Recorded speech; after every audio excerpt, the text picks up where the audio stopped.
ஹரே கிருஷ்ணா.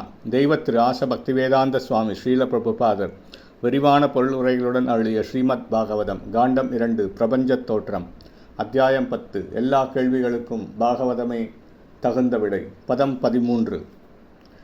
ஏகோ நானாத்வம் அன்விச்சன் யோகதல்பாத் சமுத்தித வீரியம் ஹிரண்மயம் தேவோ மாயையா யஸ்ருஜத்ரிதா. மொழிபெயர்ப்பு: யோக நித்திரையில் சயனித்திருக்கும் பொழுது ஜீவராசிகளை தம்மிடமிருந்து படைக்க விரும்பிய பகவான் அவரது பகிரங்க சக்தியின் மூலமாக பொன்னிறமுள்ள விந்தை உற்பத்தி செய்தார். பொருளுரை: பகவத்கீதையில் ஜட உலகின் படைப்பும் அழிவும் பின்வருமாறு கூறப்பட்டுள்ளது. ஜட இயற்கை மற்றும் அதில் போராடி கொண்டிருக்கும் ஜீவராசிகள் ஆகிய இவ்விரு படைப்புச் சக்திகளும் கல்ப முடிவில் பகவானின் உன்னதமான உடலினுள் ஒன்றாக கலந்துவிடுகின்றன. பிறகு திரும்பவும் அவற்றை படைக்க பகவான் விரும்பும் பொழுது அவை மீண்டும் பகவானால் தோற்றுவிக்கப்படுகின்றன. எனவே ஜட இயற்கை பகவானின் கட்டுப்பாட்டின் கீழ் செயற்படுகிறது. இவ்வாறாக ஜட இயற்கையின் கட்டுப்பாட்டிலும் பகவானின் கட்டுப்பாட்டிலும் உள்ள மேற்கூறிய இரு படைப்பு சக்திகளும் பகவானின் விருப்பத்தால் மென்மேலும் படைக்கப்பட்டு அழிக்கப்படுகின்றன. படைப்பிற்கு முன் அல்லது ஜட பிரபஞ்சத்தின் தோற்றத்திற்கு முன் பகவான் மொத்த சக்தியாக மகா சமஷ்டி இருக்கிறார். இவ்வாறாக பகவான் தம்மை பலவாக பரவச் செய்ய விருப்பங்கொண்டு தம்மை அவர் மேலும் அநேக மொத்த சக்தியாக சமஷ்டி விரிவடையச் செய்கிறார். அநேக மொத்த சக்தியிலிருந்து அவர் மேலும் விரிவடைந்து அத்தியாத்மிகம், அதிதைவிகம் மற்றும் அதிபௌதிகம் எனும் 3 நிலைகளை கொண்ட தனிநபர்களாக வியஸ்தி விரிவடைகிறார்.